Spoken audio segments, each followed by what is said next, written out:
Mais je voulais dire, sur 10 cas, les 8, on fait ce que la femme dit. Hein. Il ne faut pas penser que c'est nous qui imposons tout le temps nos avis. Non, on trouve toujours le moyen. On respecte souvent l'idée de la femme. Tout à l'heure, quelqu'un parlait de l'instinct de la femme, qui est imbattable même, c'est pour utiliser son adjectif. Donc, mais d'une manière générale, nous aussi, autant nous, on a cette responsabilité en tant que chef de famille, mais vous aussi, vous avez un pouvoir. Le problème, c'est que ce n'est pas deux pouvoirs c'est des pouvoirs différents, au fait. C'est-à-dire, vous avez cette manière de faire, cette sensualité, cette posture qui peut vous aider facilement à avoir, à la limite, tout ce que vous voulez. Chez nous, ici au Sénégal, on dit l'homme là devant sa femme même, il est capable de vendre son papa et sa maman pour vivre rien ensemble, que pour faire plaisir. Il faut se connaître, il faut connaître les cultures et vous adoptez une philosophie, vous adoptez une culture religieuse, vous adoptez une culture sociale. Et c'est ça qui doit vous guider. C'est ça qui doit vraiment vous guider. Et moi, je pense que très souvent, quand il y a certaines choses, je me base dessus vraiment pour pouvoir résoudre. Soit madame se base dessus pour pouvoir me convaincre et que je vois qu'elle a raison, elle a raison. La femme a son instinct qui est imbattable. Hein. Jusqu'à preuve du contraire, la femme a cet instinct-là que quand elle perçoit des choses, si l'homme n'écoute pas vraiment, il va à sa perte. C'est pour ça qu'elle aide son compagnon, elle aide son mari, elle est comme sa conscience. Donc, est-ce que je rejoins la maman qui a posé la question tout à l'heure? Est-ce qu'on va foncer droit devant vers le mur parce que c'est le chef de famille? Il y a d'autres qui vont offrir un cadeau. Il y a d'autres qui vont utiliser la nuit et le lendemain, on chante Marie, tout le monde est content. Donc, tout ça, c'est des options. Mais, au fait, tout dépend du couple. Bonsoir, tout dépend de l'heure à laquelle tu écoutes ce podcast. Nous revoilà dans une nouvelle édition de Happy Mama, cette plateforme d'échange entre femmes africaines, aspirant des dames équilibrées, disciplinées, épanouies dans leur rôle de femme, maman, partenaire et travailleuse. Si c'est ta première fois sur cette chaîne, je te souhaite la chaleureuse bienvenue. Et si tout ce que nous faisons t'intéresse, nous te prions de liker et partager le podcast. Pour recevoir des notifications à chaque fois que nous postons un nouveau contenu, prière de cliquer sur la cloche de notification. Alors, bonne écoute. Oui, le thème de cette rencontre, de cette célébration du 3e anniversaire de Happy Mama, c'est communication et gestion des conflits au sein du couple. Donc, nous avons donc nos invités, nos 4 panélistes qui se sont présentés tout à l'heure. Nous allons vraiment nous amuser car nous irons tantôt du côté de la Côte d'Ivoire. Ensuite, nous reviendrons en Allemagne et nous irons encore au Sénégal et puis nous finirons par le Cameroun. Donc, vraiment, nous sommes gâtés ce soir avec tous nos panélistes. Voilà, nous allons commencer par définir la communication. C'est vrai que la communication, c'est quelque chose de très, très large. Si on veut la définir, il faut préciser un contexte, sinon on pourrait facilement se perdre. Le nôtre ce soir, c'est la communication au sein du couple. Donc, je prierai d'abord comme première question nos panélistes de répondre ou bien de définir le mot communication. Qu'est-ce qu'ils entendent par communication au sein de leur couple? Et je tiens d'abord à préciser, avant de donner la parole aux panélistes, qu'à Happy Mama, nous privilégions les expériences personnelles vécues, parce que c'est ça qui est de plus, c'est comme des témoignages. C'est la raison pour laquelle on demande aux mamans d'activer les caméras, parce que c'est une plateforme sécurisée où nous voulons vraiment savoir à qui nous avons affaire. Et voilà, donc on ne voudrait pas avoir les on-dit, on voudrait vraiment avoir les avis personnels, les expériences vécues. Donc voilà, la première question est lancée. Qu'est-ce que la communication au sein de votre couple? Donc la parole est à qui veut la prendre, parmi les panélistes, bien sûr, puisqu'il s'agit de vous aujourd'hui. Nous sommes là pour vous écouter. Alors, je passe la parole à... Je vois quelqu'un qui sourit beaucoup là, Papa Mbassi. Ah oui, je t'ai vu sourire, donc voilà. Je fais-nous l'honneur de nous dire ce que tu entends par communication dans ton couple. Merci. J'avais dit qu'il n'était pas la caméra, donc. Bien, merci pour la parole. Ça va là? Allô? Oui, c'est bon. On te suit. Ok. La communication, pour moi, dans un couple, c'est c'est les échanges entre les différents points, c'est-à-dire les différents points communs et les différents que nous pouvons avoir. Parce que nous pouvons avoir le type d'éducation. Quand chacun des parties vient d'une famille et a un type d'éducation. Et s'il n'y a pas de communication, j'ai grandi comme ceci, j'ai grandi comme cela. Si personne n'échange déjà sur son passé et sur ses plans d'avenir, on ne pourra Papa pas. Fabrice, excuse-moi, il n'y a pas moyen d'améliorer ton son, c'est un peu, ou bien c'est chez moi. Non, non, J'entends, moi, j'allais le j'entends, dire aussi. j'entends, J'ai du mal à t'écouter là. Il y a beaucoup d'interférences, des bruits, je ne sais pas oui. trop. Peut-être c'est dû au micro, peut-être, ou bien au casque. Je pense que sans le casque, ce serait mieux, effectivement. Mhm, je crois aussi. Il faut de prendre notre liste de l'autre de régler ce problème. D'accord, ça marche. Merci beaucoup. Alors, en attendant que Papa Fabrice règle son problème de micro, nous passons la parole à notre second panéliste. Alors, je prierai Papa Augustin. Pourrais-tu, s'il te plaît, définir ou bien nous dire ce que tu entends par communication dans ton couple? C'est quoi la communication en fait? Laura, Laura, toi, tu aimes Papa Augustin, hein. Tu commences toujours par moi. On va faire Alors qu'il comment? y a les anciens ici à qui.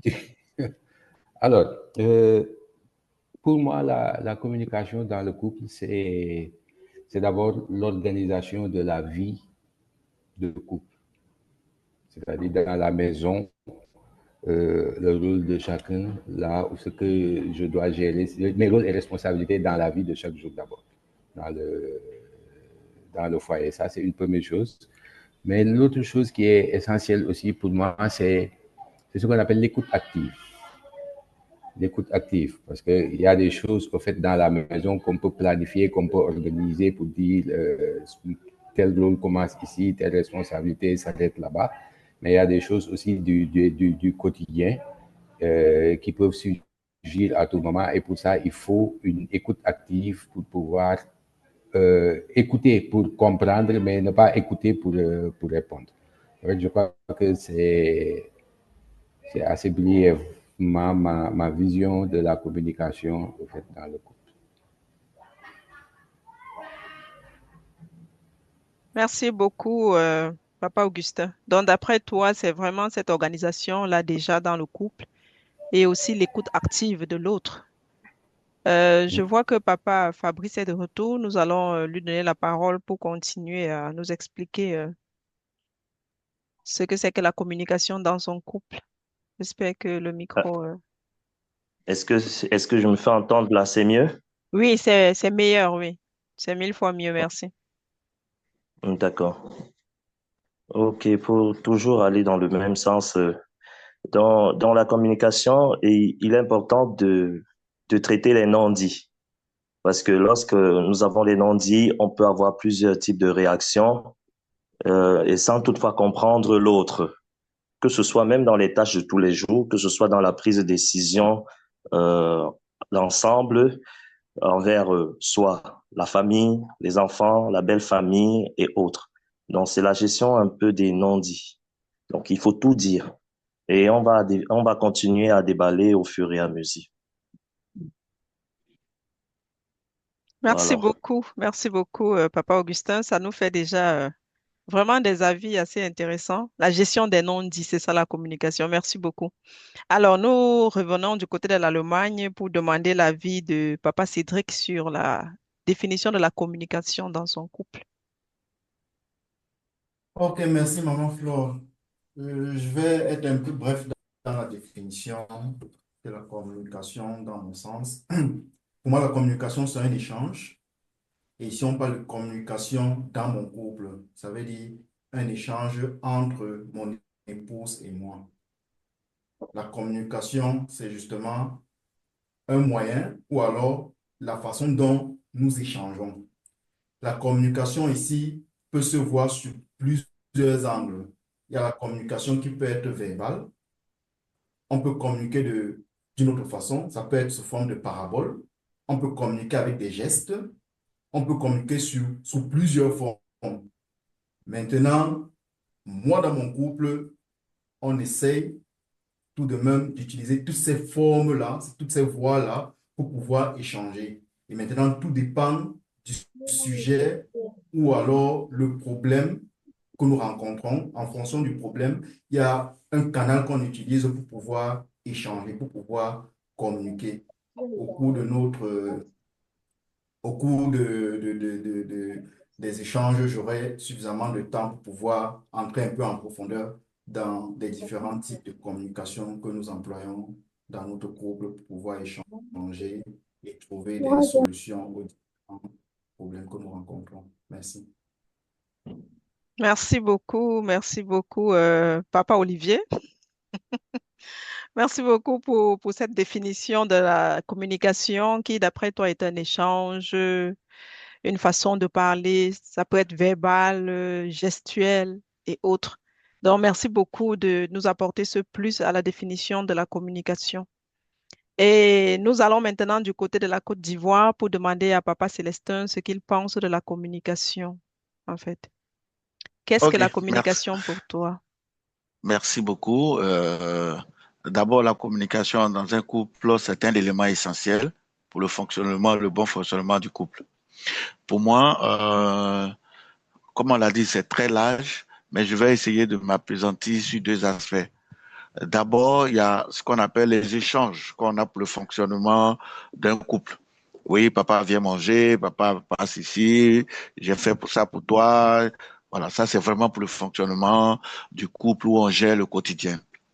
Mais le deuxième aspect, c'est le partage de certaines informations capitales qui peuvent toucher le fonctionnement du couple ou qui peut anéantir, si je veux dire, le fonctionnement du couple. C'est-à-dire, moi, j'ai des informations pertinentes, je viens et je le partage avec mon épouse. Elle aussi, elle a des informations très pertinentes, elle partage avec moi. Et ça, c'est très important. C'est pour cela que dans un couple, il faut instaurer ce dialogue-là, au-delà de la gestion quotidienne, mais un dialogue permanent dans la sincérité où chacun peut dire à l'autre un problème, une situation, quelque chose qui peut soit faire marcher le couple ou qui peut vraiment toucher qu'est-ce que je veux dire, qui peut briser plus ou moins le couple. Par exemple, moi, j'ai une information, je suis allé au travail, j'ai perdu mon emploi, j'arrive, je ne dis rien à mon épouse. Ça, c'est pas bon. Ou bien mon épouse vient, elle allait déjeuner avec ses amis, elle ne me dit rien, et après, j'apprends qu'elle était dans un restaurant. Voilà. Donc, c'est juste dit, ah chérie, ce soir, je ne rentre pas vite parce que je vais manger avec mes amis. Oui, donc tout ça, c'est vraiment important. Je pense que ce partage, ce dialogue instauré entre le couple, le partage des informations pertinentes est très important. Donc, voici un peu, si je veux résumer un peu, pour ne pas rentrer trop dans les détails. Merci beaucoup, Papa Célestin. Donc, nous avons plusieurs aspects dans la communication. Un dialogue sincère, un partage d'informations capitales qui, voilà, garder pour soi peut peut-être nuire à la bonne santé du couple. Donc, merci beaucoup, Papa Célestin, pour ton partage. Nous passons à la deuxième question. Je vous ai dit que les Happy Mamas ont fait toute une liste de questions pour vous parce qu'elles voudraient bien savoir ce que vous pensez. Donc, après la définition de la communication, nous allons vous demander quels sont, d'après vous, les sujets de conflit les plus fréquents. Enfin, chacun dans son couple, bien sûr. Donc, je passe la parole comme ça à Papa Cédric, Papa Olivier, voilà. Tu peux reprendre la question, s'il te plaît? Oui, bien sûr. Oui. Vas-y, Papa Célestin, s'il te plaît. Non, je dis, tu peux reprendre la question parce que mon casque a... Ah, reprendre, d'accord. Non, j'ai demandé quels sont les sujets de conflit les plus fréquents Tu as dit que tu voulais la nourriture. Tu as dit que tu voulais la nourriture. Maman Larissa, tu peux te muter, s'il te plaît, merci.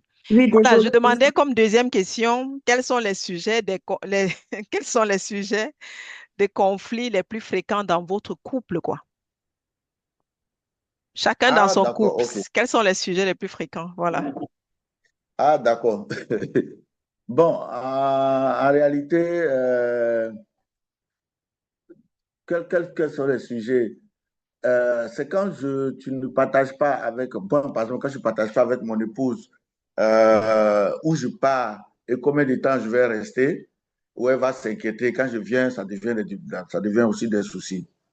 Aussi, bon, comme moi je ne suis pas là, c'est elle qui gère un peu la famille, les enfants. Quand j'arrive, qu'elle ne partage pas avec moi la situation des enfants en amont, que maintenant j'apprends sur le fait, ça devient un peu des petits bruits. Oh, voilà. Et puis, comme d'habitude, voilà, les histoires de téléphone par-ci, par-là, voilà, quelquefois aussi, ça devient des problèmes dont tous les hommes pourront en parler. Voilà. C'est un sujet sur lequel on va revenir tout à l'heure.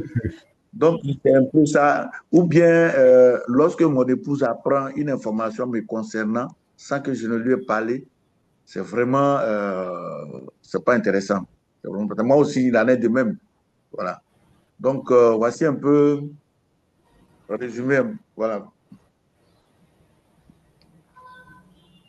D'accord, merci beaucoup, Papa Célestin. Donc, voilà, l'absence de partage peut aussi créer des conflits.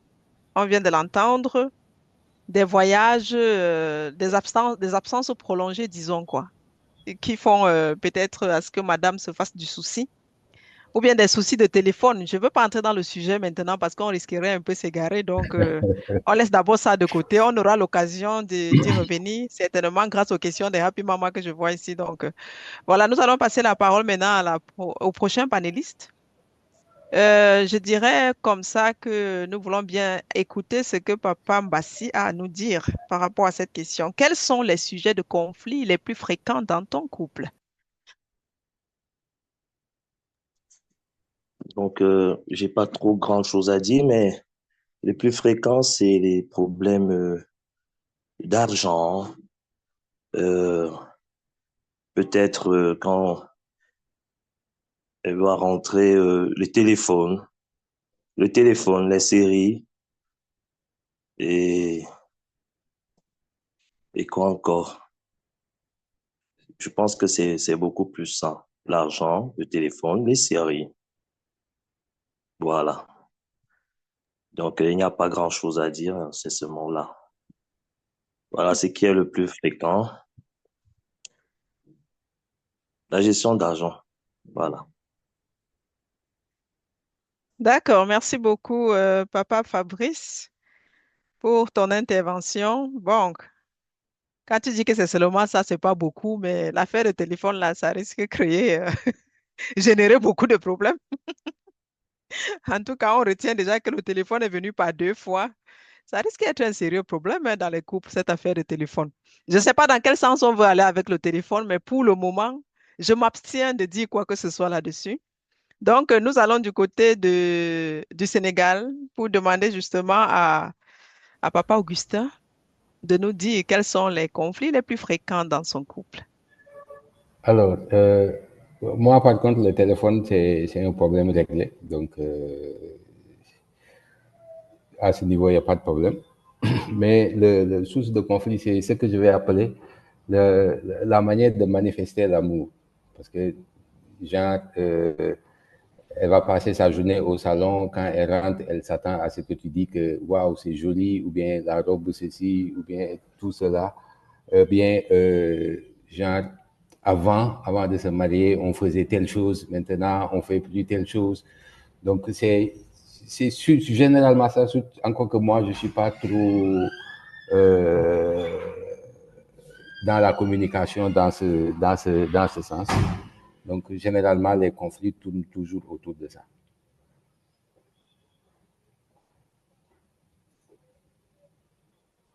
Merci beaucoup, Papa Augustin. Donc, de ton côté, il y a voilà, des manières de manifester l'amour et bien entendu aussi des changements avant et après mariage. C'est Donc, nous ça. aurons l'occasion d'en revenir. Euh, voilà, nous partons maintenant du côté de l'Allemagne où nous voulons demander à Papa Cédric de nous dire quels sont les différents sujets de conflit dans son couple. Les plus fréquents, en fait. Merci. Ok, merci, Maman Flore. Je vais dire que tout comme les autres, nous avons des problèmes d'ordre socio-culturel. Euh, de prime abord, le problème le plus crucial dans notre couple est le problème d'attention. On ne cesse de me chanter dans les oreilles, tu n'es pas attentionné, tu n'es pas si. Quand je t'ai connu, tu étais plus attentionné, je sais pas ce qui s'est passé. Donc, ça, c'est c'est le nerf de guerre, l'attention. Je vais dire également que je pense que on n'est pas tout le temps en face parce que ce que moi j'ai dans la tête est pratiquement le contraire de ce que mon épouse a dans la tête. Donc, du coup, des choses que je néglige parfois, que je dis, bon, ça ne vaut pas la peine de communiquer. Peut-être j'ai fait un petit transfert à la petite sœur au pays ou à la maman, ou je ne sais pas trop quoi. Je dis, bon, c'est négligeable, ça ne vaut pas la peine d'informer. Mais un jour dans la discussion, quand elle apprend que j'ai fait un petit virement au pays, ah, tu as fait le virement, tu ne m'as pas dit. Ah, bon, pour moi, c'est quoi? C'est rien, ce n'est que normal. Et parfois, même quand c'est chez elle, à ma belle-mère ou je ne sais pas, à la belle-sœur, je ne lui dis pas. Bon, parfois, si tu ne dis pas là, il n'y a pas de problème. Bon, ça va. Donc, c'est ce genre de problème que nous, on néglige ou que je néglige très souvent, qui parfois crée des petites discordes, des petits problèmes qu'on finit toujours par résoudre d'une façon ou d'une autre. Donc, chez moi, le véritable problème, c'est l'attention. Je ne suis pas suffisamment attentionné. Merci. Merci beaucoup, Papa Cédric. Merci pour cette sincérité. Problème de manque d'attention. Je vois beaucoup de femmes qui sourient là. Je sens qu'elles ont reconnu en toi leur époux ou leur conjoint. Bon, merci beaucoup pour vos interventions. Nous avons toutes suivi les problèmes les plus fréquents d'après les hommes. Ça, c'est vraiment d'après les hommes. Il faut prendre note parce que je suis sûre que si on posait cette question aux femmes, même qui sont là actuellement, elles diront autre chose en fait. Donc, parce qu'on perçoit la vie différemment, ça c'est sûr. Donc, nous avons eu des absences de partage, des problèmes de téléphone, la gestion d'argent, les problèmes socioculturels, le manque d'attention, les manques d'information, la manière de manifester l'amour, les changements aussi avant et après le mariage. Donc, voilà les problèmes qui reviennent le plus chez nos panélistes. Voilà, nous allons passer à une autre question. Nous allons passer à une autre question. Voilà, une happy mama vous demande, vous les papas du panel, comment gérer les conflits provenant d'une divergence fondamentale de valeurs morales et vision entre deux conjoints? Ça veut dire éducation des enfants, intégrité, fiabilité, fréquentation, etc. Comment est-ce qu'on gère ce genre de conflit? Comment faites-vous dans vos couples lorsque vous avez affaire à ce genre de problème? Je vais réitérer ma question. Comment gérer les conflits provenant d'une divergence fondamentale de valeurs morales et vision entre les deux conjoints? Ça veut dire que vous avez vraiment des visions totalement différentes en ce qui concerne, par exemple, l'éducation des enfants. Un tel veut tel genre d'école pour l'enfant, un autre veut tel autre, je ne sais pas, système. Ça peut être que peut-être l'un demande un système bilingue, l'autre voudrait un système carrément, je ne sais pas, trilingue, ainsi de suite. La fiabilité aussi, les fréquentations. Ça peut arriver que tel te dise, bon, l'épouse te dit non, je ne veux pas que tu fréquentes telle personne qui est d'ailleurs peut-être ton meilleur ami. Comment tu gères ça? Donc, comment est-ce qu'on gère ces divergences fondamentales-là dans le couple? Est-ce que vous avez eu affaire à ce genre de problème? Si oui, comment est-ce que vous l'avez géré? Où en êtes-vous avec? partagez avec nous, s'il vous plaît, vos astuces. Donc, je dirais simplement pour le moment, pour ne plus indexer qui que ce soit, et voir lequel de nos panélistes va réagir en premier. Donc, la parole est à qui veut la prendre. Voilà. OK. Merci beaucoup. Oh, merci, Papa Célestin. La Côte d'Ivoire est là. Merci beaucoup. Moi, je pense que la première des choses qu'on a dans un couple, c'est de se connaître. On décide de vivre avec quelqu'un parce qu'on a connu cette personne, on connaît son environnement familial, on connaît plus ou moins sa culture, on connaît plus ou moins sa vision, on sait d'où est-ce que cette personne vient. Et puis, par rapport à nous aussi, quand on partage aussi notre aspect, tout ce qui nous concerne, et on voit que les deux coïncident et on accepte de vivre ensemble. Donc, quand il y a un tel problème qui arrive, la première des choses, c'est de vous asseoir. C'est d'instaurer un cadre de dialogue. Madame exprime pourquoi est-ce qu'elle vous demande de faire ça. Vous aussi, vous vous expliquez. Et puis, ensemble, vous essayez de voir est-ce qu'on ne peut pas trouver, après explication, est-ce qu'on ne peut pas trouver ensemble une solution qui peut vraiment vous arranger. Moi, je prends un exemple. Voilà, moi, je dis à ma fille, va te coiffer, va aller à l'école parce que je pense que ça prend moins de temps. Madame dit non, il faut qu'elle se tresse. Donc, moi, on s'assoit, on discute. Je lui dis, voilà, c'est pourquoi je ne veux pas qu'elle se tresse. Je préfère qu'elle se coiffe. Elle aussi, elle donne. Je dis, bon, OK. On regarde les deux ensemble, comment est-ce qu'on peut résoudre ça. On discute, on dit, de voir, ça devient très, très dur. Hein? Voilà. Et puis après, bon, si on arrive à bien exposer les arguments, on accepte plus ou moins l'argument de l'autre. Mais ce qui n'est pas, c'est vraiment pas facile, ce que je dis. Et quelquefois, nous les hommes, arrivés vers la fin, quand on voit qu'on n'arrive pas à s'entendre, on s'impose. On s'impose et dit, voilà, bon, c'est toi le père, c'est toi qui as décidé, vas-y. Voilà. Mais on assume les conséquences de cette décision. On assume les conséquences. Par exemple, comme tu l'as dit, tel ami ne le fréquente pas. C'est vrai, il y a des femmes qui nous le disent. Non, ton ami là ne le fréquente pas. OK. Pourquoi? Quel est le souci? Non, voici. Et lui, bon, OK. J'ai compris, c'est un conseil pour moi, c'est mon ami. Voici les faiblesses de mon ami que tu as relevées, les caractères que tu as relevés. Je vais faire attention. Et puis, bon, je ne veux pas me séparer de la personne tout d'un coup. Donc, on essaie plus ou moins d'échanger sur le sujet. Mais ce n'est pas facile.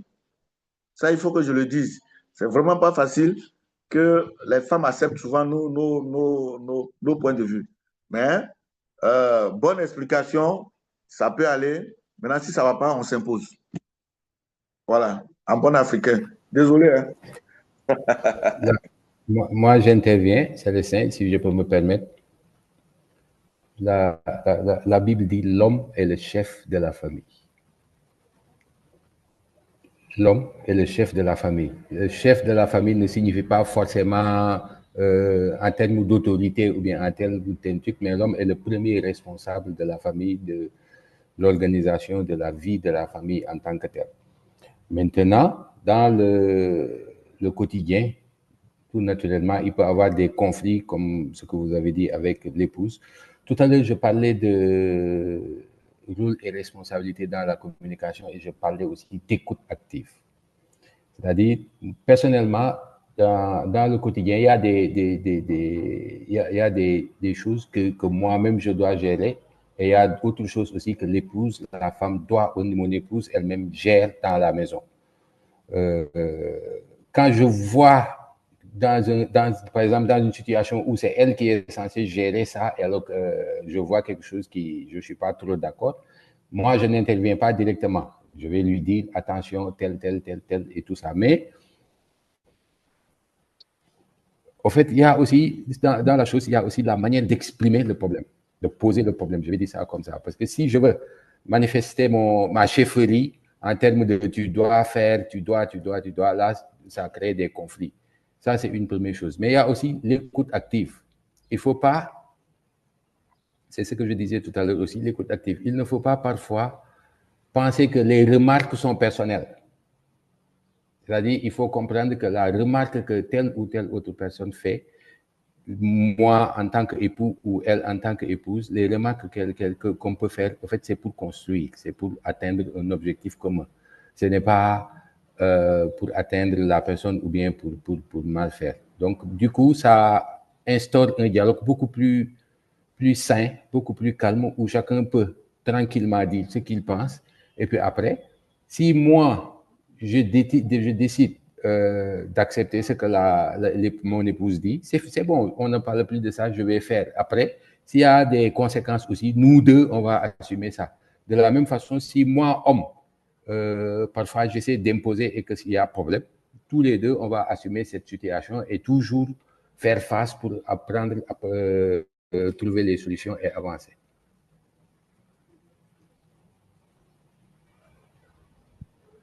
Merci beaucoup, Papa Augustin. Une autre intervention?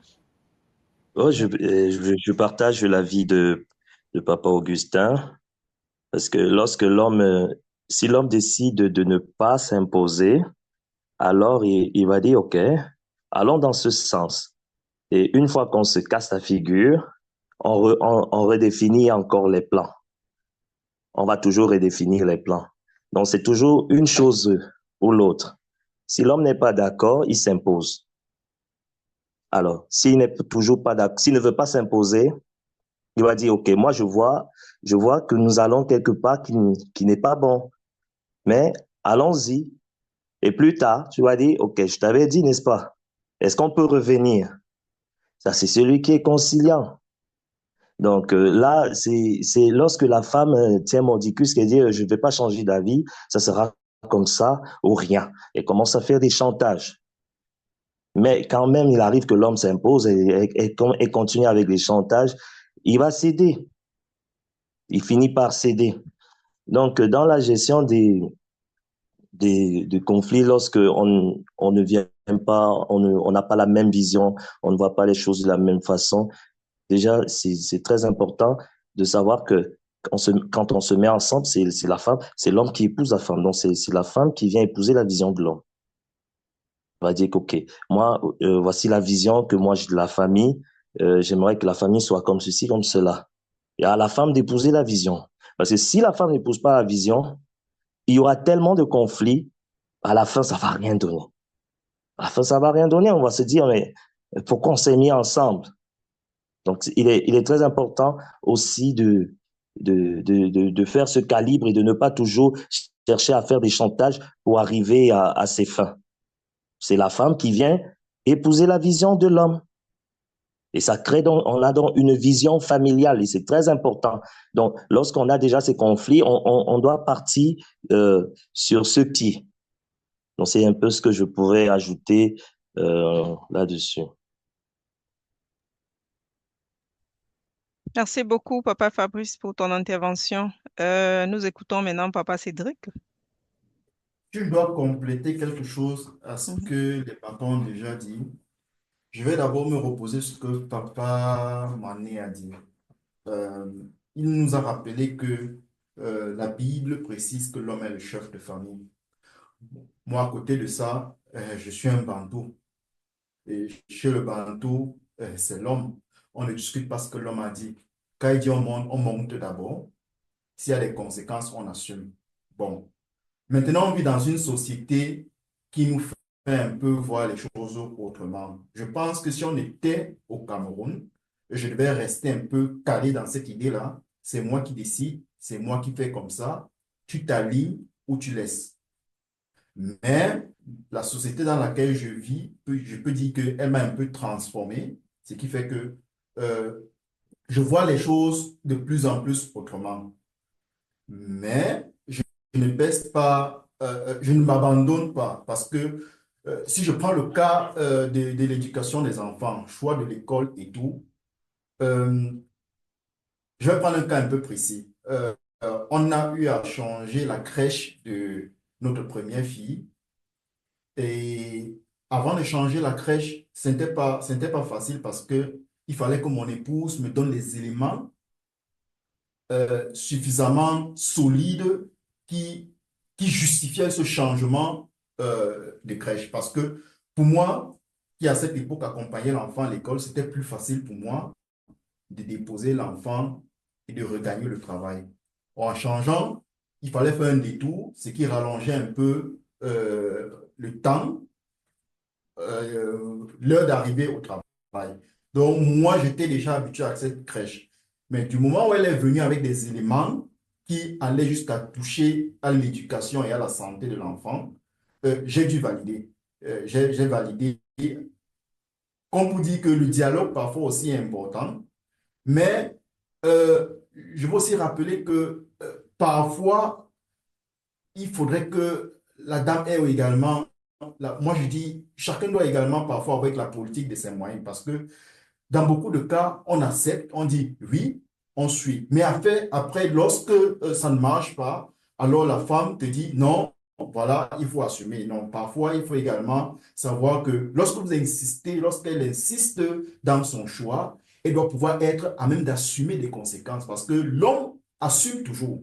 L'homme responsable, peu importe ce qui se passe, assume les conséquences. Mais la femme a tendance, lorsque ça dégénère, à abandonner et à laisser l'homme reprendre le contrôle des choses. Donc, moi, je dis, la communication, est bien, mais la femme doit également avoir cet esprit de pouvoir assumer les conséquences de ses choix, parce que l'homme le fait au quotidien. C'est ce que je peux dire. Merci beaucoup, papa Cédric. Merci pour cette intervention. Bon, voilà, nous allons donner la parole maintenant aux mamans également. Nous allons demander voilà, nous allons prendre quelques mamans, peut-être 3 ou 5 mamans, soit pour qu'elles rebondissent par rapport à ce que vous avez dit, soit pour qu'elles posent d'autres questions qui leur tiennent à cœur. Donc voilà, nous attendons les réactions. Celles qui ont des questions ou des rebondissements, veuillez bien lever la main. Vous savez comment faire. En bas, il y a réaction. Vous choisissez juste une main levée et puis voilà. La parole est à vous, les mamans.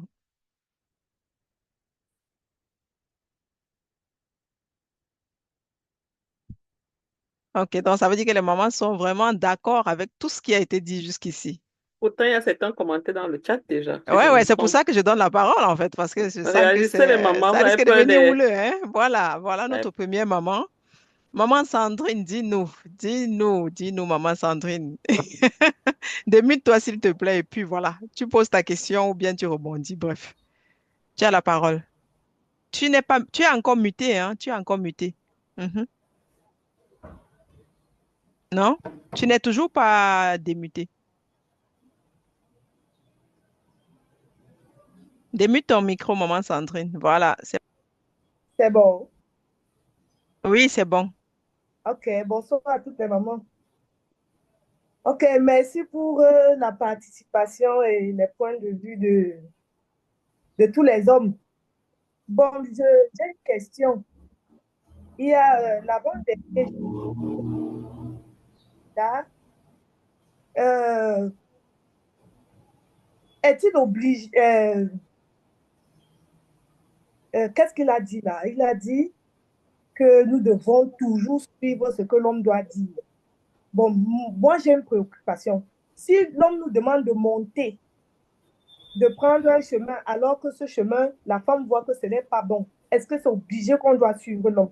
Est-ce que la femme n'a pas son mot à dire, n'est-ce pas, dans les décisions que l'homme peut prendre dans le couple? Il est certes vrai que l'homme, c'est le chef de la famille, mais je ne pense pas que si ton mari te demande de monter et que tu vois que monter là, le chemin là vraiment existant, tu ne dois pas quand même le suivre bêtement. Donc, moi, je suis pas, j'aimerais que le monsieur qui venait d'intervenir là, qu'il m'explique un peu parce que je ne comprends pas. Est-ce que c'est obligé de monter, sachant que là où tu montes là, c'est pas bon? À cet instant-là, est-ce que la femme sera prise pour arrogante ou bien insolente ou bien insoumise? C'est ça ma préoccupation. Voilà, merci beaucoup, maman Sandrine. Alors, nos chers panélistes, vous avez la parole. Je crois que la question s'adresse à moi, si je ne me trompe pas. Si tu t'es reconnu, vas-y alors. Non, peut-être tu ne m'as pas bien suivi. Je n'ai pas parlé de dicter ou d'imposer. J'ai bien dit que la Bible dit que l'homme est le chef de famille. Moi, en bantou, c'est-à-dire, j'ai vécu dans un contexte où, quand papa dit, allons comme ça, on va d'abord.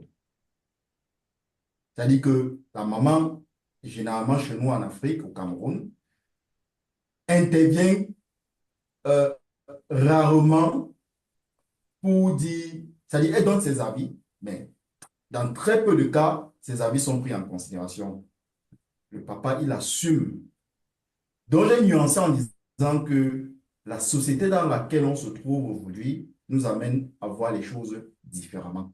Ça veut dire quoi? Ça veut dire que je mets déjà de côté cette vision de choses où l'homme dit et on fait. Maintenant, on prend conseil, on écoute un peu plus ce que maman dit, ce que la dame dit, et on essaye donc d'implémenter. C'est ce que j'étais en train de dire, que la société dans laquelle nous vivons nous a influencé notre façon de voir les choses et notre façon de penser. Donc, il n'y a pas de dictature, il n'y a pas d'imposition, il n'y a pas de non. La société nous a transformés. C'est ce que je disais tantôt. OK. Alors, maman Sandrine, j'espère que tu es satisfaite. En attendant. Oui, moi, je voulais compléter un peu ce que le frère vient de dire. Alors, voilà. Voilà, merci beaucoup, Papa Augustin. Vas-y, s'il te plaît. C'est très simple.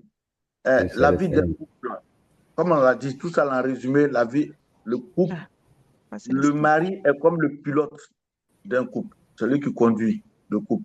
La femme est à côté, elle est copilote. Ensemble, ils essaient de mettre toutes leurs connaissances, toutes leurs expériences ensemble pour conduire vraiment le couple, pour que les choses se passent très bien. Il peut arriver où il y a des discussions, des échanges, et on n'arrive pas à s'entendre. Quand on n'arrive pas à s'entendre, à un moment donné, le commandant de l'avion, qui est l'homme, il prend la décision pour dire, on fait comme ça, voici ce qu'on fait. C'est comme ça. Parce que, en fait, comme le dit mon frère du Cameroun, c'est parce que les temps ont évolué. Aujourd'hui, on vous dit 50%, 50% par-ci, par-là. C'est pour ça qu'il y a trop de problèmes. Mais quand nous on a vécu avec nos grands-parents, la femme, elle n'est même pas copilote. Elle est... Elle s'assoit derrière. Passagère, classe économique. Voilà, elle distribue les choses derrière là-bas. Voilà, mais aujourd'hui, on accepte qu'elle soit à côté. Mais ça, on ne dénie pas ce que la femme est en train de dire. Nous ne sommes pas en train de dire que tout ce qu'elle dit, on rejette. Non. Il y a des moments, même nous, on dit certaines choses, puis quand elle finit de parler, on note pour madame. Mais c'est quand vraiment on voit qu'on n'arrive pas à s'entendre sur certaines choses que l'homme qui a le volant de la famille dit OK, on fait comme ça, on fait comme ça, et puis on avance. Voilà. Donc, ce n'est pas une dictature, ce n'est pas une manière pour nous de dire il faut monter ici, il faut faire ça. Non, non, non, non, non. Non, je pense que c'est comme ça que je voulais compléter un peu par rapport à ce que mon ami a dit. D'accord, merci beaucoup, Papa Célestin. Nous donnons la parole à Maman Marie-M pour qu'elle pose sa question ou rebondisse. Merci de te démuter, merci. Bonsoir à toutes les Happy Mamas. Bonsoir à tous nos papas panélistes. Merci beaucoup de nous faire honneur ce soir. J'espère qu'on m'entend. Oui, très bien. Voilà. En fait, moi, je suis restée sur ma faim par rapport à la dernière question. Je vais me déplacer un peu parce que je ne suis pas encore rentrée. J'étais, désolée pour le noir, encore moi avec mes marches là. Je rentre déjà très tard. Bon, ma question, je reviens à la lumière. Je suis restée sur ma faim parce que la question était comment on gère les conflits qui sont dus à c'était encore quoi là? Maman Flore, s'il te plaît, c'était quoi encore là? L'éducation des enfants, par exemple. Tout à fait. voilà, Les éducation des valeurs enfants. divergentes. Merci, les valeurs divergentes. Et j'ai entendu des réponses beaucoup plus imposantes du genre l'homme est le chef de famille, mais il n'y a pas eu un cas pratique en dehors du papa qui a parlé de l'école de la crèche de la petite. Et puis finalement, la dame a eu raison parce que les arguments étaient percutants. Moi, je m'attendais à voir vraiment des expériences vécues, pas dans le vague du genre la femme doit suivre la vision de l'homme, c'est vrai, on refuse pas, mais dans les cas pratiques, par exemple, elle n'apprécie pas votre ami qui pourrait avoir une mauvaise influence sur vous.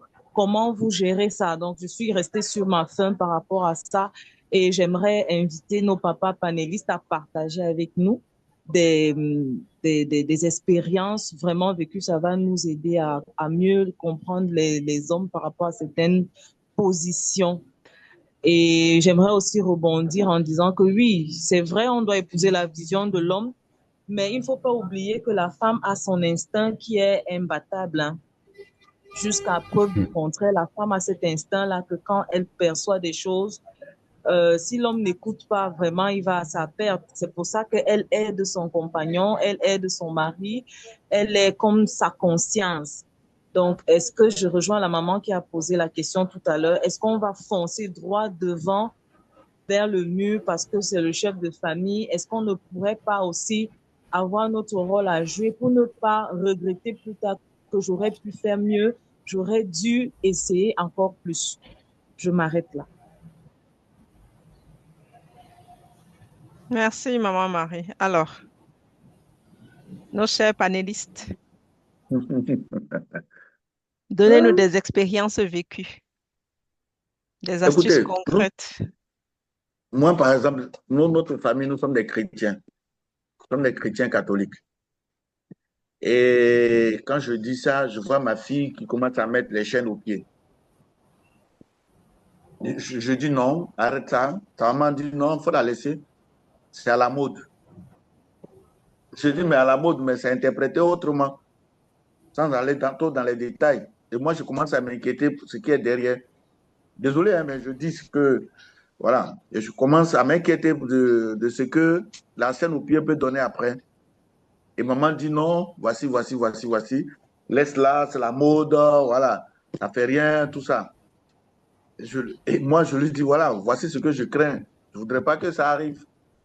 On discute, on rentre dans la chambre, on parle. Je dis, bon, nous les chrétiens, voici ce que la Bible nous dit. Donc, je pense qu'on va s'allier sur cette valeur morale-là. Et en même temps qu'on parle, il faut suivre ton enfant de telle sorte que on ne puisse pas avoir des déviations. Donc, c'est ça. Il y a des petits exemples. Mais on arrive quand même à discuter et à s'entendre. Mais en se basant sur certaines choses. Au début, j'ai dit, pour pouvoir vivre ensemble, il faut se connaître. Il faut connaître les cultures. Et vous adoptez une philosophie, vous adoptez une culture religieuse, vous adoptez une culture sociale. Et c'est ça qui doit vous guider. C'est ça qui doit vraiment vous guider. Et moi, je pense que très souvent, quand il y a certaines choses, je me base dessus vraiment pour pouvoir résoudre. Soit madame se base dessus pour pouvoir me convaincre et que je vois qu'elle a raison. Ou bien moi, je me base dessus pour lui dire aussi, voilà, voici ce que je pense. Et si elle pense que j'ai raison, j'ai raison.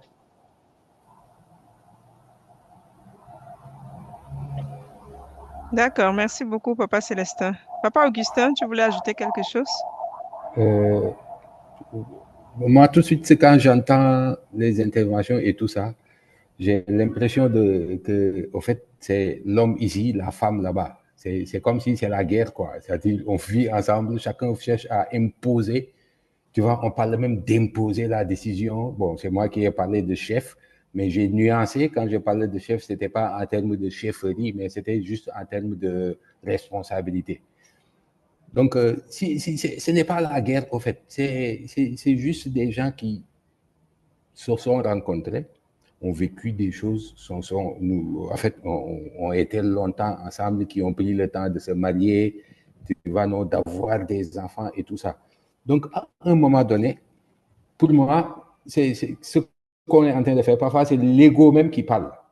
C'est-à-dire, quand j'ai vu dans le chat qui dit, si l'homme impose trop souvent sa décision. Mais attends, ce n'est pas en termes d'imposer sa décision. C'est en termes de vivre ensemble et c'est en termes d'objectifs communs.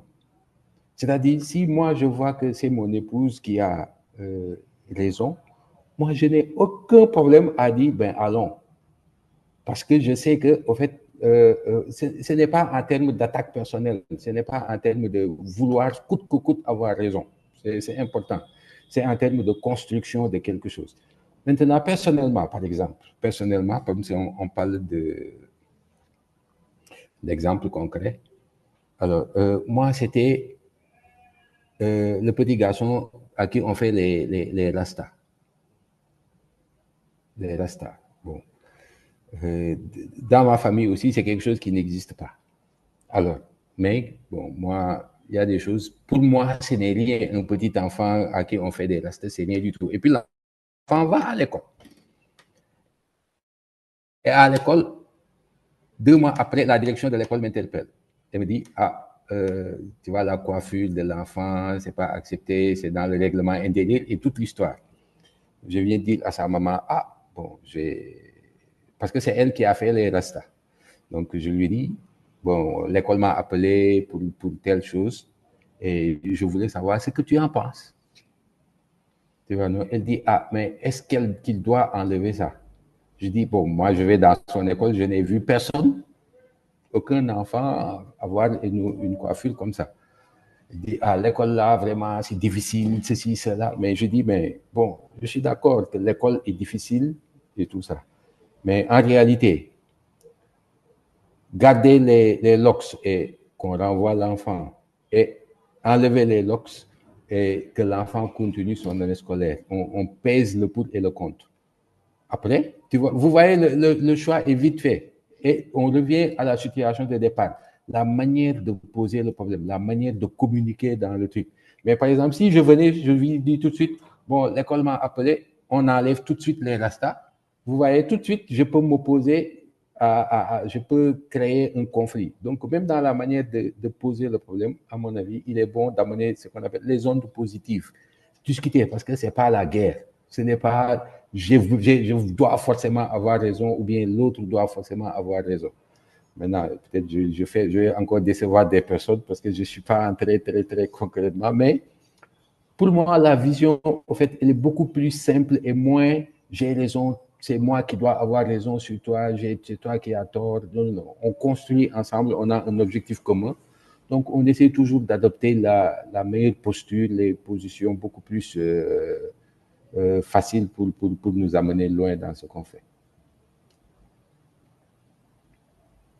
Merci beaucoup, Papa Augustin. Merci pour ton intervention. Je vois encore une main levée, celle de Maman Jane. Tu as la parole, s'il te plaît.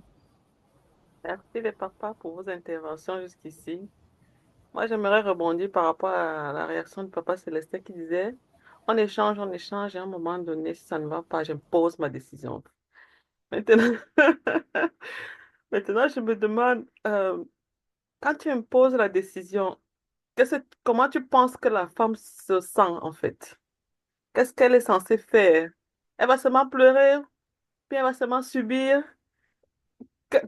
Comment tu te sens par rapport à elle en fait? Merci beaucoup. Non, elle ne pleure pas. Comment on l'a dit? En fait, je pense que, en fait, peut-être que dans nos expressions, ça montre que on est un peu dur. Non, c'est des choses dont on discute calmement, tranquillement, avec l'écoute des uns et des autres. Et puis à la fin, tu dis, pour le moment, ce que tu as dit là, j'ai compris. Hein. Mais on va faire comme je l'ai dit là. On va faire ça comme ça. De toute façon, c'est imposition dans la douceur, en fait. Tu imposes dans la douceur. Non, non. Oui. C'est pas qu'on dit, on dit non, maman, je ne suis pas d'accord. En fait, tu dis non. Si j'ai bien compris ce que tu as dit, je suis d'accord avec toi. Mais, par exemple, moi, je dis, je vais sortir. J'ai des amis qui m'invitent le soir pour aller boire une bière. Maman me dit, aujourd'hui, il ne faut pas sortir. Elle a la démonstration, tout. J'ai dit, maman, tu as raison. Je sais que ma vie, là, tu tiens à ça. Mais comme ils sont déjà assis quelque part là-bas, faut laisser, je vais partir. Voilà. Généralement, en fait, on met la douceur, mais c'est vous les femmes là, c'est vous qui envoyez que vous faites et puis on s'énerve parce qu'on met toute cette douceur, après vous commencez à hausser le ton. Or, quand tu hausses le ton, l'homme aussi va rentrer dans son égoïsme, il va hausser le ton. Oui, donc, c'est ça. Donc, Mais il y a la Papa manière. Célestin, moi j'ai l'impression que c'est même de ça qu'il s'agit quand on parle de communication. Et moi je pense que quand il faut communiquer, la communication c'est quoi? Il faut qu'on réussisse à trouver un terrain d'entente. J'ai quelques bassines ici là. C'est que tu peux prendre. Maman qui parle là. Oui, enfin moi je pense que... Oups, elle n'a toujours pas muté. Je vais la muter. Maman Martial, tu peux te muter s'il te plaît. Ok, je la mute, Merci. c'est bon. Ok, enfin, c'est vrai que la définition ne vient pas de nous, mais c'est ce que moi je comprends de la communication en fait dans le couple. Chacun a son avis par rapport à quelque chose, mais il faudrait qu'on soit capable de discuter dans la douceur et qu'on trouve un terrain d'entente dans la douceur.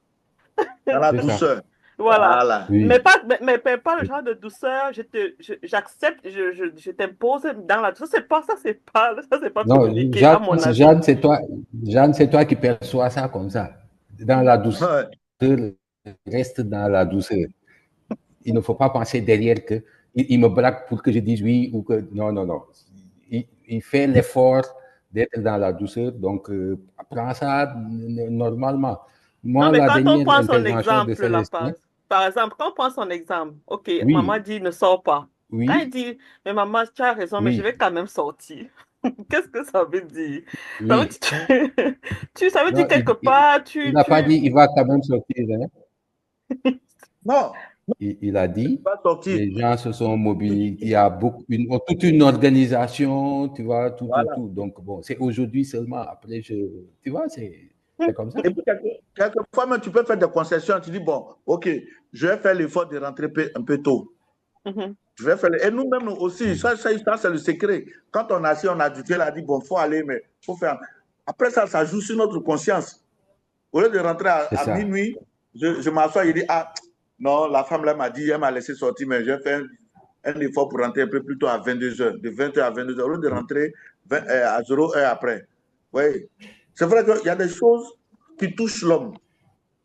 Quand vous acceptez tout ce qu'on dit là, ça nous touche. Voilà.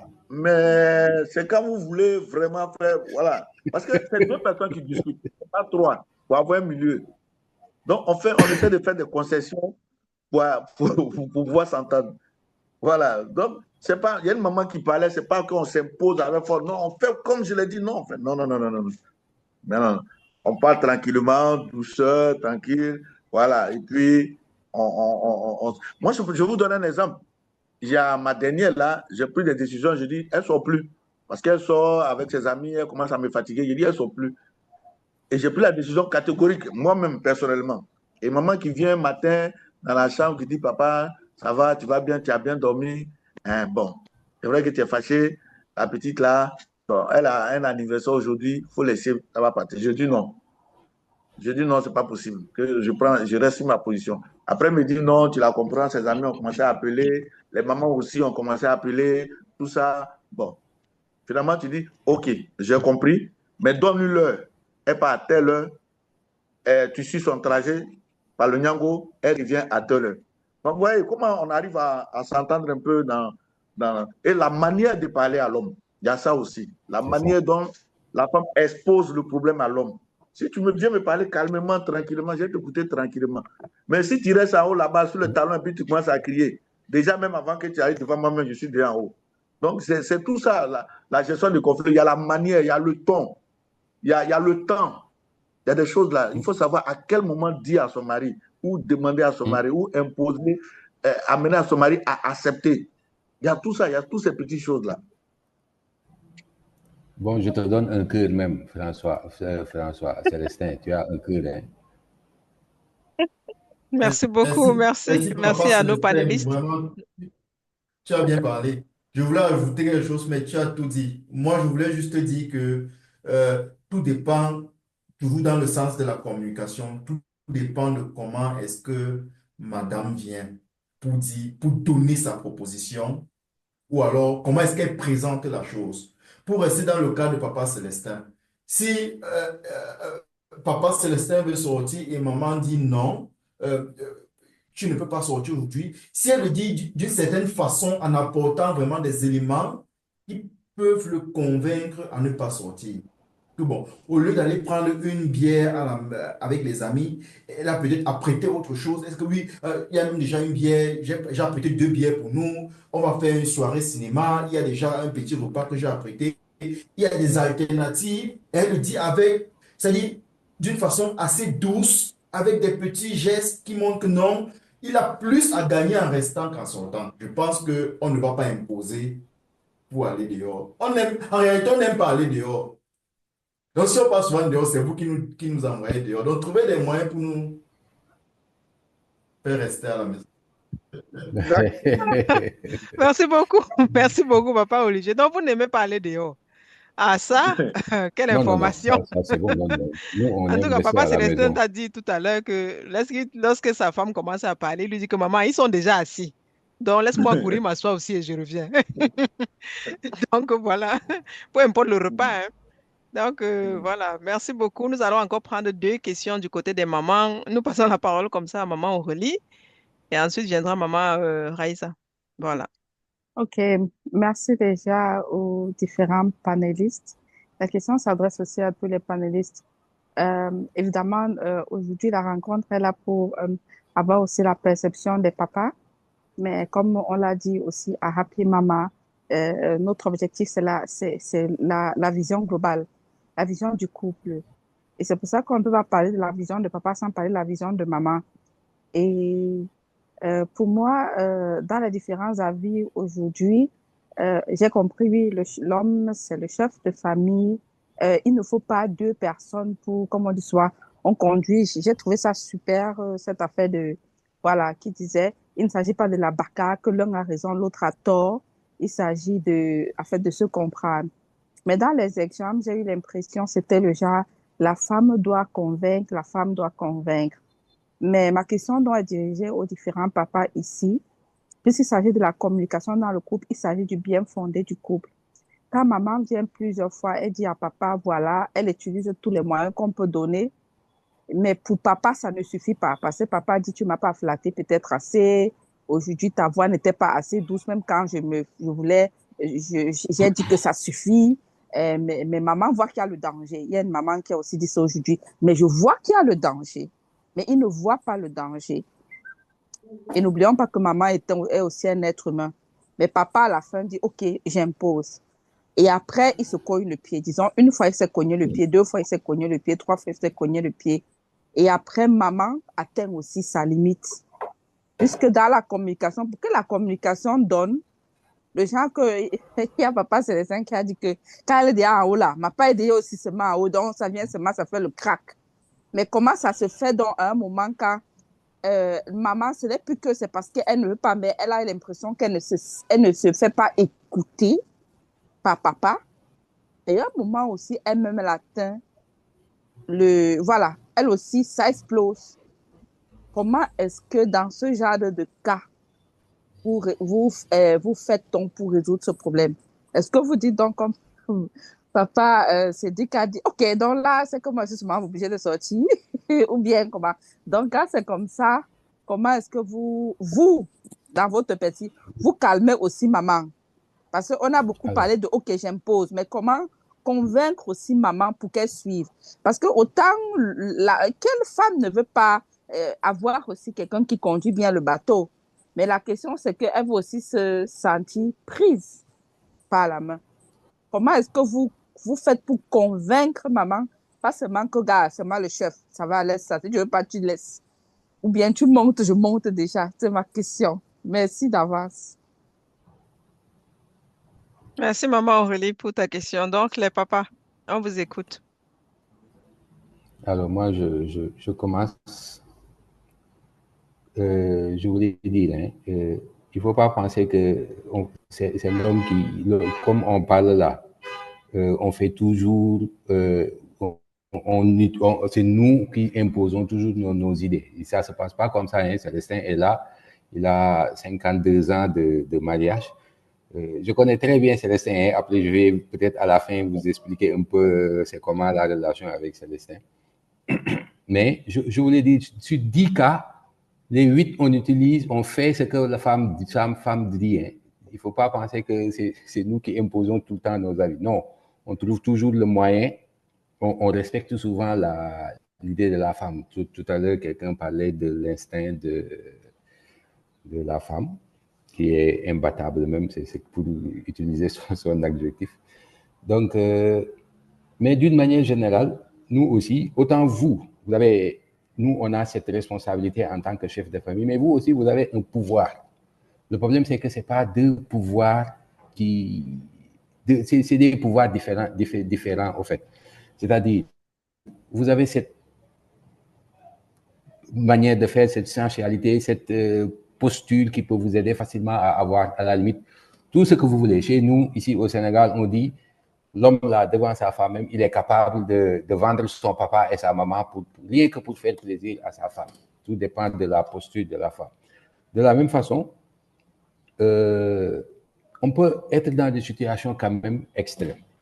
Moi, quand c'est comme ça dans mon couple, c'est-à-dire il ne faut pas vouloir tout régler tout de suite. Il faut savoir remettre à demain.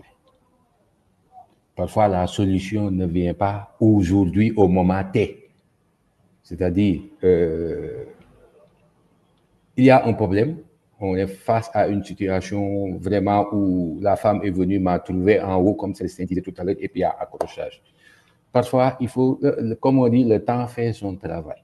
Il faut parfois accepter de le mettre à demain, prendre peut-être parfois le temps de prier pour tout ça, pour que apaiser la situation. Parfois, le silence, le fait de ne pas réagir de suite permet de régler beaucoup de problèmes. Mais si on veut tout de suite répondre, et ça, c'est pourquoi parfois Célestin sort souvent d'ailleurs, c'est quand il y a conflit, il préfère sortir pour aller voir sa bière et après revenir pour pouvoir poser le problème le plus calmement possible. Mais si tout de suite on veut réagir, parfois c'est ça qui, au lieu de régler le problème, ça va envenimer. Mais il est bon de savoir le mettre à demain. La solution ne vient pas tout le temps, tout de suite, au moment T, au moment voulu. Parfois, ça vient, il faut un peu plus de temps pour tout. Dans ma situation, c'est toujours comme ça. Quand ça me dépasse, je ne parle plus. Je laisse faire et puis après, on laisse une journée, 2 jours, 3 jours et après, on revient, on pose tranquillement le problème. Là, on a bu assez d'eau pour pouvoir parler tranquillement. Super, merci beaucoup, Papa Augustin. Nous allons prendre cette fois-ci, nous allons d'abord donner la parole à Maman Karine pour nous rappeler quelques règles et ensuite nous passerons à la dernière question de ce tour qui sera posée par Maman Raïssa. Donc, Maman Karine, Maman Karina. Je ne serai pas très long. Bonsoir les mamans. Il y a beaucoup de mamans qui n'ont pas les caméras allumées. Ne soyez pas surpris si à un certain moment vous disparaissez de la conversation puisque il y a les règles et je pense on a expliqué cela dès le départ de la réunion. Bien vouloir mettre vos caméras. Merci. Merci beaucoup, Maman Karina. Donc, activez les caméras, les mamans, s'il vous plaît. Donc, la dernière maman qu'on prendra pour ce tour, ce sera Maman Raïssa. Tu as la parole, maman. Active ta caméra, s'il te plaît, parce que là, on te voit pas. Oui, je voulais activer la caméra. Bonsoir tout le monde. Vous m'entendez? Oui, Je voulais très bien. activer, mais l'enfant a commencé à manger tête. Donc, Ah, du d'accord, coup, pas de souci, ouais, vas-y. je vais un peu laisser pour l'instant. Je ne sais pas, c'est pas vraiment une question que j'ai, c'est juste un rebondissement par rapport à ce que j'ai entendu des tontons, et pas des tontons, des papas.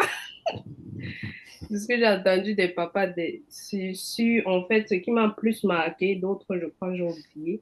Ce qui m'a plus marqué, c'est, il y avait l'histoire de la chaîne au pied et l'histoire des rastas sur l'enfant. Moi, j'ai aimé, déjà parlant des rastas sur l'enfant, j'ai aimé comment le problème a été résolu. Ce n'est pas toujours vraiment comme on dit, ce n'est pas la guerre, fais ceci ou bien ce n'est pas les ultimatums. On ne fait pas ça à l'enfant parce que la perception de la société, et ainsi de suite. C'est clair que c'est difficile pour un enfant d'avoir ce genre de coiffure dans notre environnement africain. Mais oui, c'est aussi montrer que l'enfant a la liberté de faire certaines choses jusqu'à un certain point. Respecter les règles, c'est bien qu'il y ait eu cette liberté jusqu'à ce que justement ce n'était plus permis. Moi, je trouve ça bien. Chapeau aux parents qui ont pu régler ce souci. Et maintenant, par rapport à la chaîne au pied, je ne sais plus, la chaîne au pied, c'était du genre, la perception par rapport à la Bible. Je ne sais pas vraiment. Je vais dire que je suis chrétienne, mais je ne connais pas une perception ou bien un passage biblique qui parle de la chaîne au pied en disant que c'est un truc que, que c'est un truc qui n'est pas autorisé parce qu'il y a les commandements dans la Bible. Ce n'est pas comme s'il n'y a pas les commandements. C'est pas un truc, c'est juste une perception de la société. Une perception de la société qui a été impactée justement à cette chaîne au pied. Et ça évolue avec le temps. Plus le temps avance, plus il y a une autre perception. Quand tu mets la chaîne au pied, on te voit comme cette personne. Ça évolue, ça évolue, ça évolue avec le temps. Moi, je pense que plus, je ne sais pas en fait comment dans le couple ce serait géré. Par exemple, un homme qui se met avec une femme qui a la chaîne au pied, mais lui pense que c'est pour des personnes, des femmes légères, parce que c'est ça la perception de la société. Que la chaîne au pied, c'est pour des femmes légères, ou bien une autre perception que je ne veux pas citer ici, mais bon, c'est celle-là que je voulais relever. Je ne sais pas si un homme pourrait parler de ça. J'aimerais un peu comprendre comment est-ce que ce genre de truc se gérerait dans le couple entre l'homme et la femme. S'il y a des personnes qui ont déjà vécu ça aussi. Ok, merci, Maman Raïssa, pour ton rebondissement et ta question. Donc, si un panéliste, un papa peut nous répondre, ce serait bien. Et puis après, on va passer à la deuxième série des questions des Happy Mama.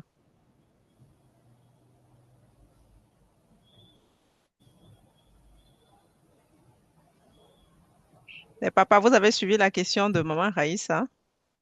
Est-ce qu'on C'est bon toujours peut répondre de répondre, voilà, de reprendre. Oui, est-ce qu'on pourrait me dire comment est-ce qu'on peut gérer un problème en étant l'homme dans la maison, quand sa femme, bien il rencontre sa femme qui porte déjà la chaîne au pied, comment est-ce qu'il attendrait que sa femme réagisse? Qu'elle arrête de porter la chaîne au pied, ça c'est juste des exemples.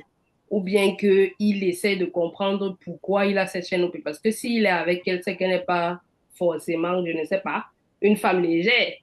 Donc, il connaît le caractère de sa femme et pourquoi, et genre, comment ce serait géré et pourquoi. Ah, d'accord, je Personnellement, comprends. Bon, Augustin, vas-y. Augustin, personnellement, vas-y. voilà, personnellement, c'est moi-même qui ai acheté pour elle, parce que je trouvais ça joli. Oui, allô? Je dis que, tu vois, c'est quelque chose, parce que, en fait, J'ai moi, je confiance, crois que, papa. pour moi, Mm. en fait, ça s'appelle le couple. C'est-à-dire, ce que les autres autour là, ils pensent de mon couple là. En fait, si Ouais, je cherche à apporter des éléments de réponse, analyser. je suis plus à analyser, à prendre ça en compte. Je suis plus dans le couple, je suis dans la Dans le polygamie à monde, la limite. dans tout, Voilà, exactement. vous Ouais. voyez. Donc, elle a fait, ça m'a plu, je suis parti moi-même acheter. J'ai dit, il faut mettre. Je comprends. C'est bien. Zéro conflit, zéro problème, tu vois. Maintenant, après, non, ça va, je n'ai pas fini. Hein. Je vais voir ma mère. Elle voit ça, elle n'est pas contente. Mhm. Ah. Quand on part voir la mère, on ne porte pas. Si, elle porte. Ah, ok. Elle porte. Donc, la maman a manifesté son mécontentement. Elle me dit, mais pas de façon Ouverte. brutale. Hein. Oui. Non, c'est juste, non, bon, est-ce qu'elle ne peut pas être comme ça? Je lui dis, est-ce que ça, c'est ton problème? En fait, c'est pas ton problème. C'est pas, quand elle s'habille en jaune et non en bleu, c'est pas pour toi, c'est pour moi. C'est ça, Donc, en tu fait. vois, non? Oui. C'est pas parce que le jaune, tu n'aimes pas jaune qu'elle va pas porter jaune. Tu vois, non? Et Ça, c'est en en fait, fait, oui, c'est un peu ça que je occupe-toi trouve de vraiment choses, magnifique. Parce que voilà, je occupe-toi de trouve que choses. ces choses-là, c'est un peu comme le maquillage, c'est un peu comme des bijoux, les bracelets. C'est vraiment tout ce qui tourne autour de la beauté, ou bien du renforcement de la beauté de la femme. Ce n'est pas un truc qui aurait une signification forcément pour toutes, parce qu'on sait qu'il y a certaines pour qui ça a une signification, mais la majorité le font juste par par embellissement. Parce que c'est joli. Parce que c'est joli, exactement. Ben, Oui, Voilà. oui. Oui, Moi, je pense que... Ah, pardon. non, vas-y. C'était, je OK, pense que... Mhm. d'accord. En fait, l'histoire de la chaîne, il faut se situer dans le contexte. On se trouve où? Moi, je me trouve en Europe avec ma femme, elle peut mettre sa chaîne, moi, je n'ai pas de soucis. Je n'ai même pas de problème. Ni ma fille, je n'ai même pas de problème. Parce que ma femme, si je suis avec elle encore, elle est dans ma maison, c'est parce que j'ai confiance en elle. Et cette confiance, vous savez ce que ça veut dire? Ça veut dire que ce n'est pas une femme légère ou une femme d'une autre moralité, d'une moralité douteuse. Ça passe. Mais je me retrouve à Abidjan où on a un groupe vraiment dans des milieux où ça, c'est vraiment critiqué aujourd'hui, ici. Et voir ça sur le pied de ta femme, ça commence à jaser et ça commence à parler. Je vais te couper, papa. Je sais, Oui, je veux juste rebondir sur ce que tu as dit, que c'est vraiment critiqué en Côte d'Ivoire. Est-ce que c'est encore le cas comme avant? Écoute, il y a des gens qui disent, je m'en fous, je porte ce que je veux. Mais nous qui sommes des conservateurs, nous, on n'est pas des fondateurs, on est des conservateurs. Là. Pour nous, ça nous touche. Donc, quand tu vois ça, moi, je vais te donner un exemple. On faisait la fête on fêtait l'anniversaire de ma maman, 82 ans. Et puis, j'ai des amis qui sont venus. Moi, je n'ai pas vu que ma fille, une de mes filles qui avait porté une chaîne au pied. C'est deux amis qui m'ont appelé et qui ont dit, ah, monsieur Péglan, on dirait que tu n'es plus dur comme avant, hein, que ta fille, là, elle porte des chaînes au pied. J'ai dit, ah bon? Ok, merci de me l'avoir dit. Et je suis allé vers elle, je lui ai dit, pourquoi tu portes ça? Non, papa, c'est la mode, c'est ceci, c'est cela. Il a dit non, ça fait pas bien, ça donne pas bonne réputation, c'est vraiment, ça touche l'éducation que je donne. C'est vrai que c'est joli, c'est bien. Moi, je peux t'acheter autant que je veux. Je vais dans plusieurs pays, Sénégal, Mali, Burkina, il y en a tellement. Mais je pense qu'ici, la petite, elle a compris. La maman aussi a compris. Donc, c'est comme nous sommes en train de dire, c'est-à-dire qu'il faut montrer la chose, elle a de la valeur, mais pourquoi est-ce qu'on ne fait pas que tu le fasses ici? Tu donnes toutes tes raisons. Tu donnes vraiment tes raisons. Et je pense qu'elle-même, quand elle va sortir, les gens vont commencer à la regarder là. Elle va arriver quand elle va venir à la maison.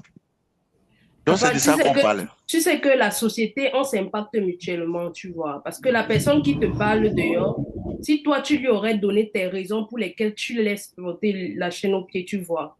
C'est comme ça que la société avance. Ce n'est pas que ce sont des mauvaises choses à conserver, non. C'est juste que si toi, tu as jugé bon de laisser l'enfant porter ça, ça veut dire que d'une part, tu ne considères pas qu'elle est comme ça. Donner ta raison à ta personne qui te dit dehors que c'est comme ça, ce n'est pas un mauvais truc. C'est ça la société. On s'éduque mutuellement. Moi, je pense, parce que si je prends juste ce que la personne me dit, c'est une frayeur, une peur que tout le monde a. Tu vois, on s'est connu, c'est comme ça. Mais vu que moi, dans ma maison, je considère que c'est un truc que je veux ou bien que je peux permettre, je peux aussi justement impacter l'autre à ce que la société ne juge plus aussi de cette façon aussi. C'est comme ça que la société avance. Moi, je pense que ça, là, c'est un autre débat. C'est un autre débat parce que on vit dans une société, on se conforme aux normes sociales. Il y a des normes sociales qui existent et c'est ça qui fait l'homme, c'est ça qui nous donne la valeur. Oui. Donc, ces normes sociales, nous sommes obligés de nous fier, de nous conformer à ça. Je ne peux pas me lever aujourd'hui, moi, me mettre en petit caleçon, excusez-moi du terme, mais sortir comme ça, parce que la société a dit c'est quoi ça? Mais pas parce que j'ai envie de faire. Voilà. Maintenant, il y a d'autres sociétés, ils acceptent, ça passe. Mais on veut pas rentrer dans un conflit avec les normes sociales. Donc, on fait les choses conformément vraiment aux normes qui existent dans la société. Sinon, ce que tu es en train de dire, c'est ça le problème aujourd'hui. Il y a ce que la société dit et il y a ce que moi, Célestin, je veux me faire plaisir et je veux faire. Ça, c'est vraiment un autre débat. Si on veut rentrer dans ça, c'est un autre débat. Moi, je dis simplement que voici, je montre à ma femme, voici les conséquences de ça, voici ce que ça donne. Donc, vraiment, essayons de nous entendre.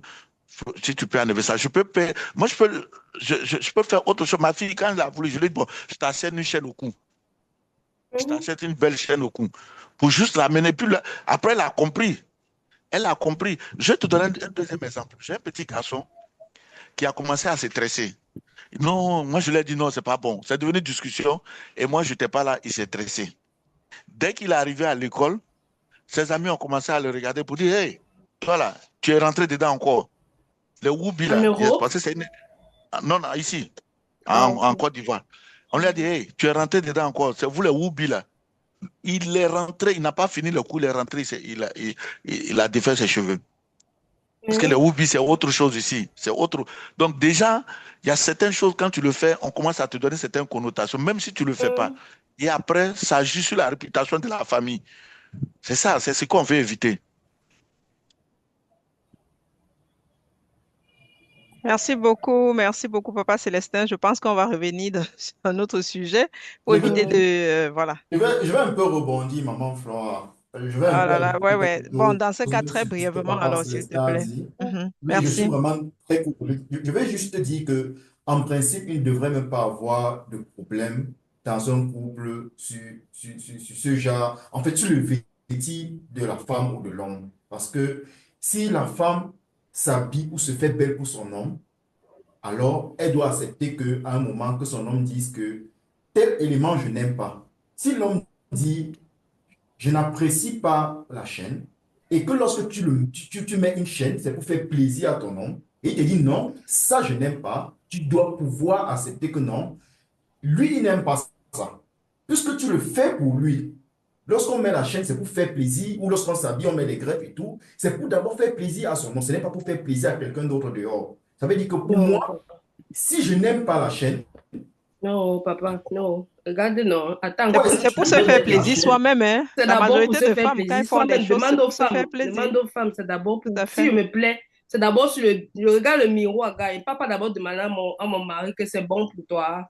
C'est ce que je voulais préciser également, en Voilà, fait. je regarde Les d'abord femmes le font des choses miroir. Je d'abord pour regarde eux. mon reflet. C'est d'abord pour nous-mêmes, non, papa. Je ne sais pas s'il y a une femme ici là qui fait tout pour qu'elle demande d'abord à chérie Coco. Non, moi, pardon, c'est le miroir d'abord.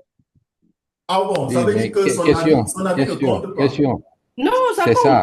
Hey, ça compte. Bon, je pense qu'on est en train de s'éloigner du thème. On va continuer avec nos questions, d'accord? Merci beaucoup. Okay, Permettez, souffrez qu'on puisse revenir à notre thème de départ. Donc, voilà. Nous allons continuer des questions. Nous allons clôturer cette fois-ci avec le tour des